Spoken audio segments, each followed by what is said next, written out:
Peter B. Collins, news and comments. It's Thursday, October 10th, 2019. Your humble host is feeling a lot better because we believe, and I approach this with some caution and maximum humility, that we have corrected two different problems that have prevented people from receiving the Peter B. Collins podcasts and, in some cases, from listening to them if they actually receive them.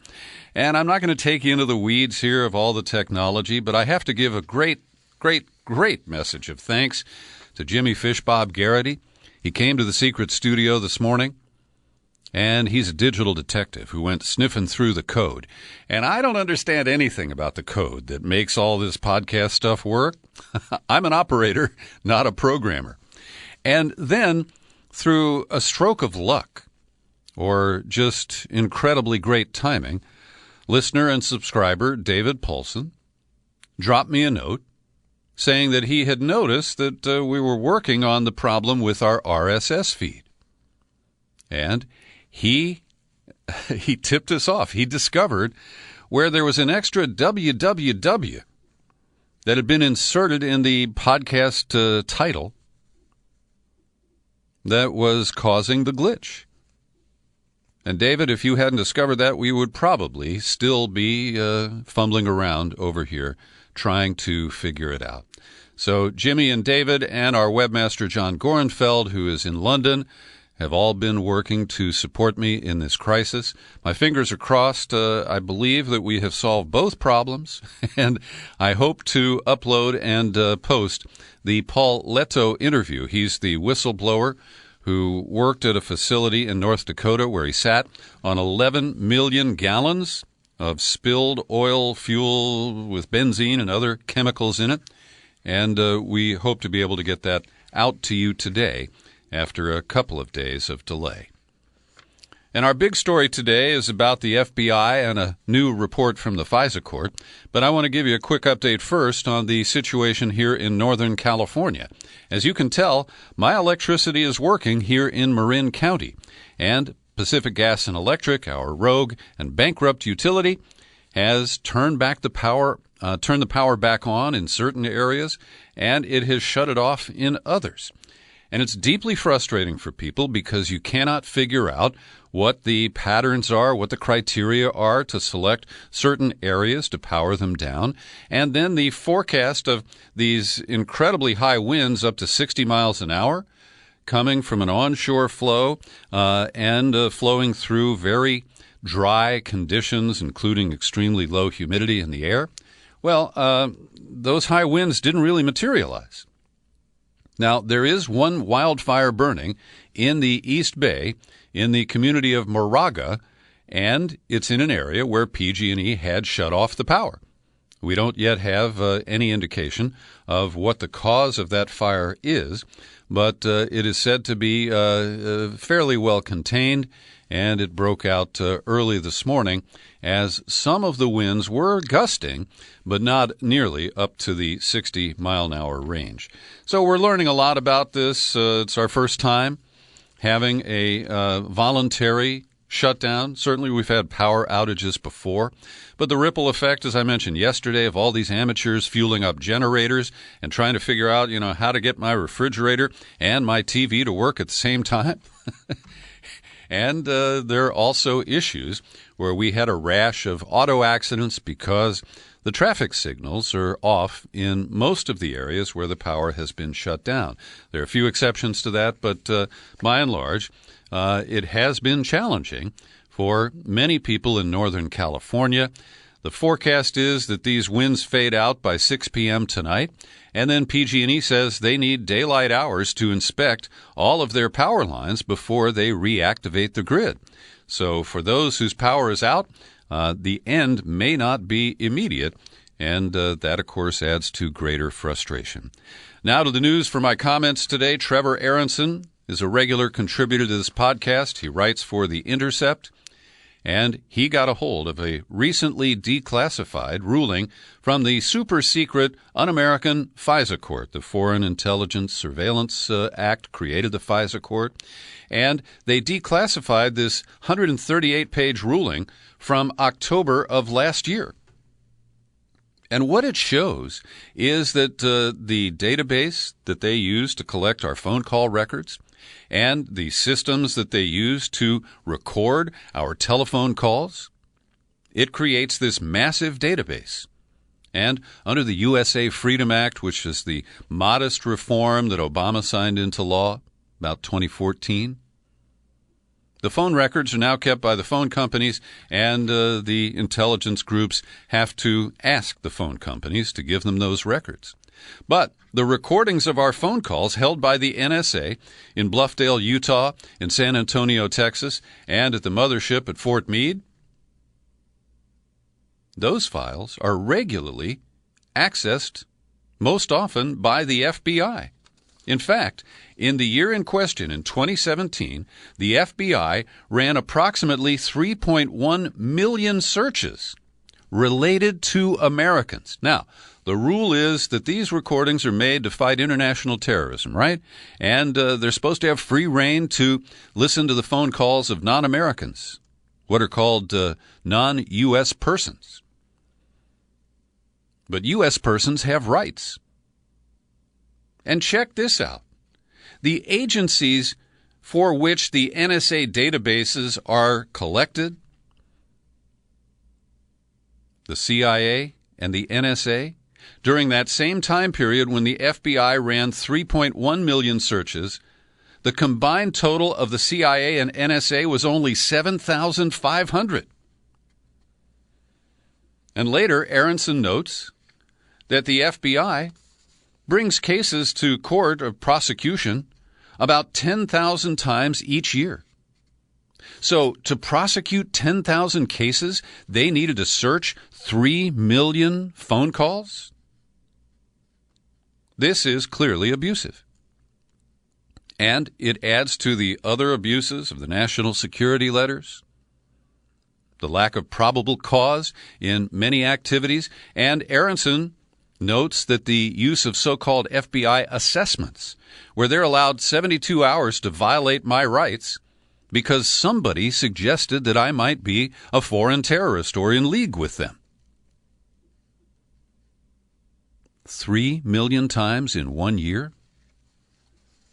And in the ruling, abuses that were noted by Judge Boasberg include that in a 4-day period in March of 2017, the FBI searched the mass surveillance data for communications related to an FBI facility, suggesting that agents were spying on other FBI agents. You think they got a warrant for that? On 1 day alone, December 1st of 2017, the FBI conducted 6,800 queries using Social Security numbers.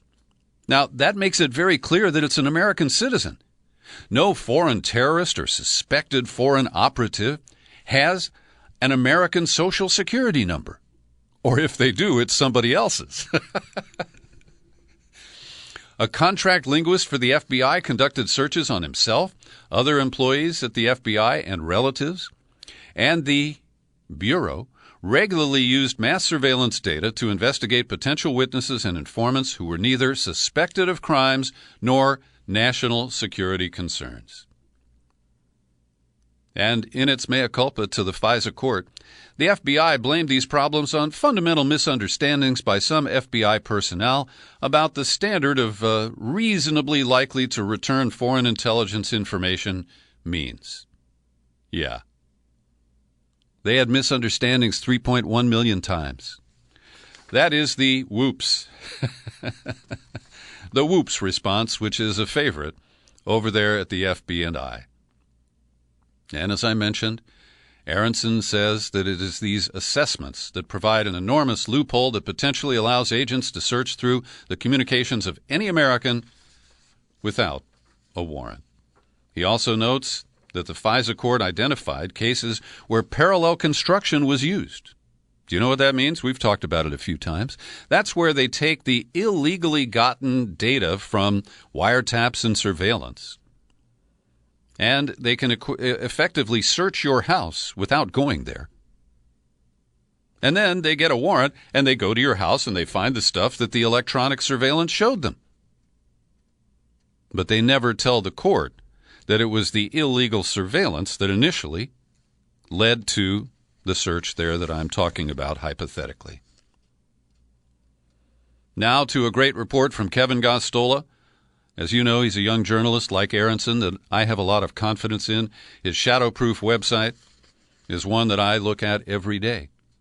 And I've previously reported the news that the CIA was receiving real-time reports from the Spanish spy group that was hired by the Embassy of Ecuador to manage security and surveillance at its embassy while Julian Assange was covered by asylum in the years that he spent there. And visitors who went to see Julian, including American citizens, had to go through a checkpoint where they had to hand over their computers, electronic devices, and their passports.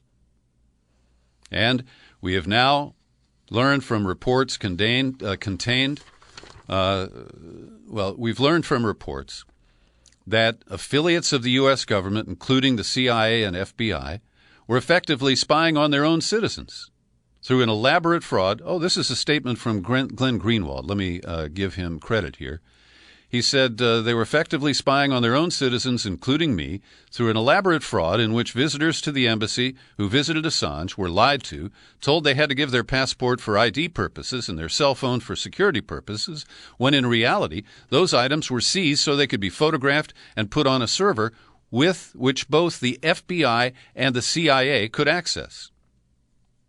Greenwald continued, "It's unclear which parts of my cell phone were surveilled as part of this process."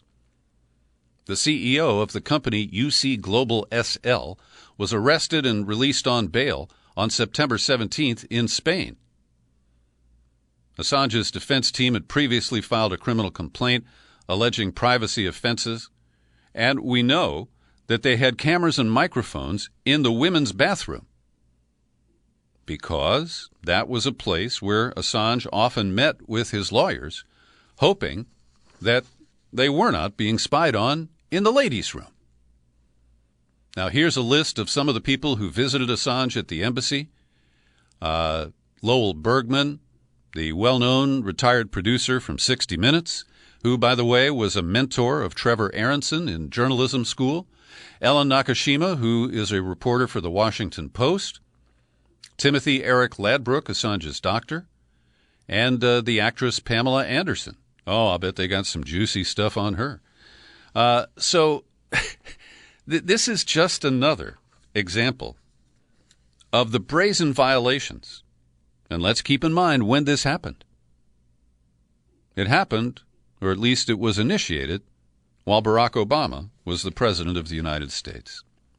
And over at Consortium News, a good article that exposes how the government of Britain has been violating its own laws and standards by exporting spy gear, telecommunications, interception equipment, software, and hardware to 13 countries, including authoritarian regimes like the United Arab Emirates, Saudi Arabia, Oman, Qatar, and Bahrain.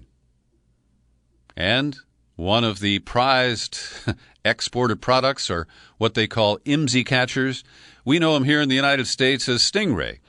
That's the box that can intercept all cell phone calls within its radius of control, get dumps from the contacts, the voicemail, the email, and in some cases even listen in on the calls.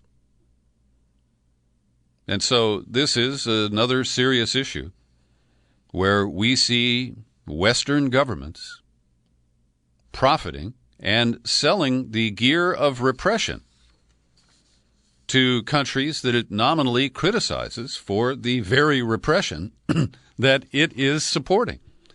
And the arms export guidelines for the United Kingdom state that the government will not grant a license if there is a clear risk that the items might be used for internal repression. Well, you send a Stingray or a dirt box to Saudi Arabia, that's what it's going to be used for. It's very clear. A couple of reporters under the NBC flag, one from CNBC and the other from NBC News, are implicated in the story I first reported yesterday, related to the arrest and indictment of Henry Fries, a 30-year-old in Alexandria, Virginia, on charges that he used his position at the Defense Intelligence Agency to pass along top-secret information regarding a foreign country's weapons systems to a journalist. Well, one of the things that outed these two reporters is that they bragged about their reporting on Twitter. And they have been exposed as Amanda Macias, who works for CNBC, and Courtney Kuby, who works for NBC and pops up on MSNBC occasionally. They reported a series of articles about Chinese military assets and their expansion in the South China Sea. And it turns out, we don't know whether it's Kuby or Macias, but one of them was living in an apartment. Now, I don't know anything beyond that, whether they're roommates or friends with benefits or, had a serious relationship. But one of them lived with Henry Fries. So this is a clear violation of journalistic standards, and by the way, it also appears to violate the law. And so they will be caught up in what will be a pretty interesting case of a national security leaker, this time not identified as a whistleblower. Well, the situation in Syria is heating up as Turkey's assault gains more momentum, and the strongman leader of Turkey, Erdogan, is threatening to open the gates and release more than 3 million Syrian refugees that are holed up in camps in his country, and he's going to send them to Europe. And get this, the trigger for him is whether Europeans refer to his military campaign in northeastern Syria as an occupation. Now, I know that words matter, and I know the Turks are very sensitive, for example, about calling their brutal repression and killing of Armenians 100 years ago a genocide. I think it's pretty clear it was a genocide, and Turkey has gone to such extreme lengths to try to block that. It's almost ridiculous. And so for Erdogan to threaten to send these refugees to Europe if they don't play nice with him and use the words that he wants is just frickin' bizarre. So if we had a Syrian jumbotron, the bloody numbers today would be 23 Kurdish fighters and 8 civilians were killed, according to the Syrian Observatory for Human Rights. The SDF itself said 3 of its fighters have been killed. 6 fighters with Turkey-backed rebel groups have been killed. Erdogan said he had killed 100. His forces had killed 109 Kurdish fighters, and the beat goes on. 60,000 people displaced, and it is going to be messy. Now, Erdogan, despite his threat to release those refugees, said that he is going to take control of the Islamic State prisoners being held by the Kurds, and Trump has tweeted that the U.S. has taken custody of some of what are called the most high-value Islamic State prisoners. He doesn't say where they are being held. It seems like they're sending them to Iraq, and so far, no one has talked about sending them to Guantanamo Bay. But Erdogan is referring to his operation inaccurately and Orwellianly as Operation Peace Spring. I don't think spring is right around the corner here, but that's what the code name for it is. Referring to those Islamic State prisoners, we will keep in jail the ones who should be kept in jail, send the other ones to the countries of origin if they will accept them. And President Macron of France condemned the offensive, wants Turkey to end it as quickly as possible, says today Turkey is forgetting that the international community's priority in Syria is the fight against the Islamic State and terrorism, and the risk of helping Daesh rebuild a caliphate, and this humanitarian risk is Turkey's sole responsibility. He didn't mention the U.S., and this claim that 150 American troops were keeping the peace between the Kurds and the Turks in the zone there in northeastern Syria, that seems pretty far-fetched to me. Here's some interesting news coming from the Israeli liberal paper Haaretz. They say that Syria's foreign deputy minister has called on Kurds to rejoin the government side after being abandoned by their U.S. allies. Faisal Mekdad is the deputy foreign minister. He urges the Syrian Kurds to return to the government rather than plunge into the abyss. His comments were published in a pro-government daily, and that's an interesting development. As I suggested a couple of days ago, these are very fluid situations. And depending on who is providing the guns, the ammo, the food, and the money, these fighting groups can change allegiances very quickly. And perhaps that is the route to survival for the Kurds in the current dilemma. Now, this one is so hard to process. Trump says stupid things all the time. But yesterday, within earshot of reporters, he said that the Kurds, they didn't help us in the Second World War. They didn't help us with Normandy. They mentioned the names of different battles. They weren't there. Now, I told you the other day about the great piece at The Intercept, identifying 8 different occasions where the U.S. has screwed the Kurds going back 100 years. But there was never any indication that the Kurds had a role in World War II on any side of the conflicts. And so I think we've got to remind the president that the Kurds didn't support us in Vietnam or Grenada or Panama or any of the other glorious military operations of the last 50 years, except for Syria and perhaps a little bit in Iraq. So Trump is like the bully who used to pretend to push me into the swimming pool and then say, "I saved your life." That would be my brother, my bully brother. And so as the lower level talks with the Chinese about his trade war have ground to a halt, Trump is putting on his Superman outfit and saying that, okay, he's going to get involved in these talks. Now, I don't have any investment in the outcome of that. But what really bugs me is, here's a tweet. Big day of negotiations with China. They want to make a deal. But do I? I meet with the vice premier tomorrow at the White House. Now, that tweet, which came out this morning at just before 7 a.m. Eastern Time, it has moved the markets. The stock market is ecstatic that Trump's going to get involved, and there's no promise that there will be an adequate resolution. And what bugs me about this is Elon Musk, who I don't care much for, but he's the guy who runs the electric car company, Tesla. And he's got a space program, he's got a drilling program. These are startups of his. And he has been banned by the Securities and Exchange Commission from making any tweets that can affect the stock price of Tesla. And why is Trump allowed to make these tweets that affect the entire damn stock market? I don't have an answer. Can you tell? In Hong Kong, the protesters are now focused on trying to win release for Edward Leung, Leung. He has been sentenced to a 6-year prison term for his involvement in the protests in Hong Kong.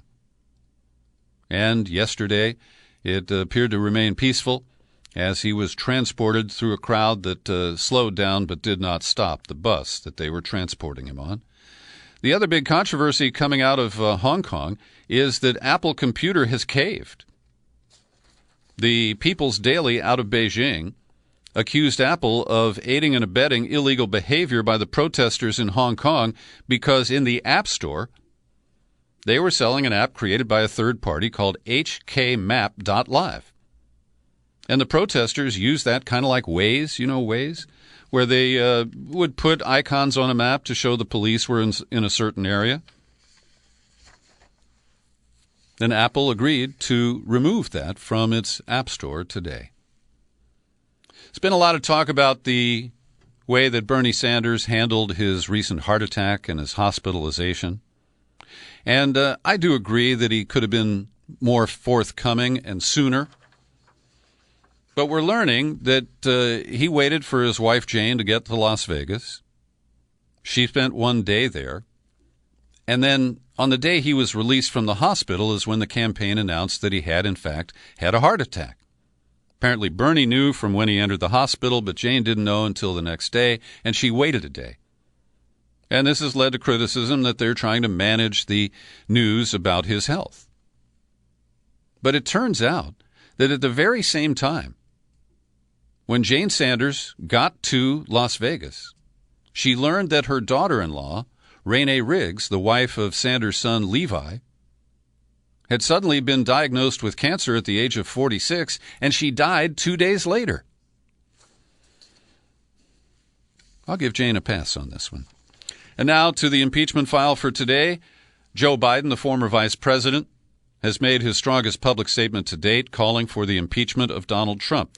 To preserve our Constitution, our democracy, our basic integrity, he should be impeached. He says Trump has betrayed this nation. He compared him to Joseph Goebbels, the Nazi propaganda minister. But he stopped short of calling for Trump's removal from office. He is content with articles of impeachment being filed, at least at this point. Now, the Biden campaign has also written a blistering letter to the New York Times for their displeasure, the campaign's displeasure, with the Times coverage of the Ukraine-gate Biden, Joe Biden, Hunter Biden story. And from the beginning, they've been trying to manage this and maintain, and by the way, I'm reading this from a CNN article, a print article, that is loaded with these claims of exoneration, the debunked notion that Biden abused his office to benefit his son. It's never been fully investigated, not by people I consider to be credible. And they refer to conspiracy theories.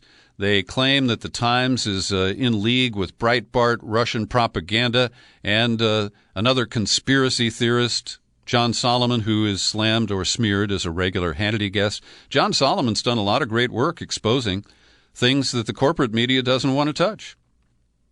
So this will backfire on Biden. It's never good to attack the messenger. And in this case, they're not going to benefit from it. Now to today's impeachment file. Two pals of Rudy Giuliani, who I introduced you to the other day, and perhaps you haven't been able to hear that podcast because of our technical glitches, but they are Lev Parnas and Igor Fruman. They're both based in South Florida, executives of an energy company, and they have been part of the Giuliani team pressuring Ukraine to investigate the Bidens. And today, in what appears to be a separate investigation from the U.S. Attorney in the Southern District of New York, that's Manhattan, Parnas and Fruman have been arrested on campaign finance charges. There are a few other people involved, too, but we don't know that much about them, and I'm not going to confuse you with their names. But this is an interesting development. And it shows that U.S. Attorney's office in New York is not under the complete control of Attorney General Bill Barr. The Washington Post has reviewed a recent interview with Vice President Mike Pence conducted by Vaughn Hilliard of NBC News. And I don't know Hilliard or his or her work. As you can tell, I don't even know the gender of Hilliard or what pronouns she or he uses. At any rate, this person, Hilliard, repeatedly tried to get Mike Pence to admit what his awareness was of Trump's efforts to pressure President Zelensky of Ukraine, and he just dodged the question every which way. And Mike Pence is a skilled obstructor. He's very good at not answering the question, and he did that repeatedly here. And it's clear that Trump wants to make sure that he is part of the cabal. Trump sees insurance in having Mike Pence guilty of whatever offenses he might be found guilty of, because the Senate would be even more reluctant to remove both of them and allow Nancy Pelosi, the Speaker, who's next in line, to serve as president, even if it were for a short period of time next year. So it's getting pretty dicey, and it remains to be seen if the Democrats can pull this off. As I've said repeatedly, I believe that the Ukraine story is the wrong route to impeachment for the Democrats. The Michael Cohen plea deal is cut and dried, wrapped up in a box. And they should at least be mentioning it in the list of offenses that Trump has been accused of. Now, you know that Trump called on China when he was doubling down or tripling down or quadrupling down last week to investigate the Bidens. And China declined, saying, no, that's your problem. So a pal of Trump's, his name is Michael Pillsbury. He just got back from China, gave an interview to the Financial Times. Quote, I got quite a bit of background on Hunter Biden from the Chinese. Pillsbury's comments came to the Financial Times after he revealed on Fox Business that he had raised the issue of the Bidens during a visit to China a week ago. I tried to bring up the topic in Beijing, Pillsbury said. I've never seen them get so secretive in my entire life. They would discuss ICBM warheads sooner than talk about what Hunter Biden was doing in China with former Vice President Biden. So he contradicted himself and undermined his claim, which appears to be gibberish. Interesting kind of two-pronged push by the New York Times today in the editorial department. The editorial board has a lead editorial, headline, Trump wants a fight, Pelosi can hit back. And they urge the Democrats to be aggressive. They do suggest that it would be a good idea to submit the impeachment process to a vote of the full House, and that it's silly for Pelosi to think that she can protect her purple members, those who were elected last year from Republican districts. And I agree with that. I know that an impeachment vote would be party line if it occurred today. You might get one or two Republicans and Justin Amash, who's now an independent from Michigan, to vote for it. But I believe the Democrats should do it, and that it would strengthen the legal underpinnings of the impeachment investigation, and it would force Republicans to take a position that voters could ding them for next year in November. And since the wobbly Democrats are going to have to take a vote ultimately on the articles of impeachment, delaying it doesn't really accomplish much. Now, the other thrust by the editors of the Times is an op-ed under the byline of Josh Chaffetz, who wrote a book called Congress's Constitution.